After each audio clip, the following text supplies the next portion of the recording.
दिनांक 15 जानेवारी रोजी चांदूर रेल्वे येथील स्वर्गीय मदन गोपाल मुंदडा कला वाणिज्य विज्ञान महाविद्यालय येथे इंग्रजी विभागाच्या वतीने आयोजित एक दिवसीय परिसंवाद संपन्न झाला।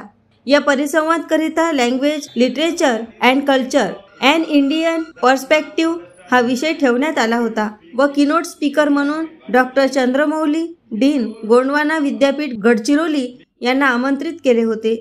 सेमिनारचे अध्यक्ष महाविद्यालयाचे प्राचार्य डॉक्टर जयंत कारमोरे उपस्थित होते। तसेच टेक्निकल सेशनसाठी डॉक्टर उद्धव जाने, प्राचार्य कला महाविद्यालय कामरगाव व डॉक्टर राजेंद्र चंदनपाट, प्राचार्य नरसम्मा महाविद्यालय अमरावती हे उपस्थित होते। परिसंवाद कार्यक्रमाचे आयोजन इंग्रजी विभागाचे प्राध्यापक तपोवीन पाटील, डॉक्टर प्रशांत ठाकरे विभाग प्रमुख यांनी केले होते। या प्रसंगी डॉक्टर चंद्रमौली यांनी सांगितले की साहित्य हा समाजाचा आरसा असतो। तसेच समाजातील मान्यता, विश्वास, जीवनशैली, रहनसहन या सगळ्या गोष्टी साहित्यामध्ये आपल्याला दिसून येतात आणि म्हणूनच इंग्रजी साहित्य व जगातील कोणतेही साहित्य याचा प्रभाव शिक्षणावर उमटत असतो। या प्रसंगी सेमिनारचे चेअरपर्सन डॉक्टर जयंत कारमोरे यांनी आपल्या अध्यक्ष भाषणात म्हटले की साहित्य आणि विद्यार्थी यांचा जवळचा संबंध आहे। विद्यार्थी आपले जीवन उज्ज्वल करण्याकरिता ज्ञान प्राप्त करू शकतो व विद्यार्थ्यांनी इंग्रजी भाषेतील साहित्याचे वाचन केले पाहिजे।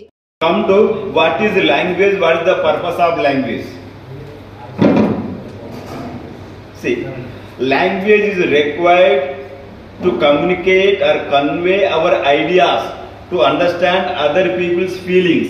Without, actually the man is different from animals.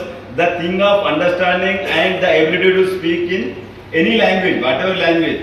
परिसंवाद मध्ये 50 विद्यार्थी व 15 प्राध्यापकांनी सहभाग नोंदविला होता। कार्यक्रमाचे संचालन प्राध्यापक निशिकांत ठाकरे यांनी केले तर प्रास्ताविक प्राध्यापक तपोवीन पाटील यांनी केले। या कार्यक्रमाच्या आयोजनाकरिता इंग्रजी विभागाचे सर्व विद्यार्थी व विद्यार्थिनी तसेच NCC चे कॅन्डिडेट यांनी सहकार्य केले। AS न्यूज महाराष्ट्र करिता चांदूर रेल्वे येथून सहसंपादक राजू शिवणकर।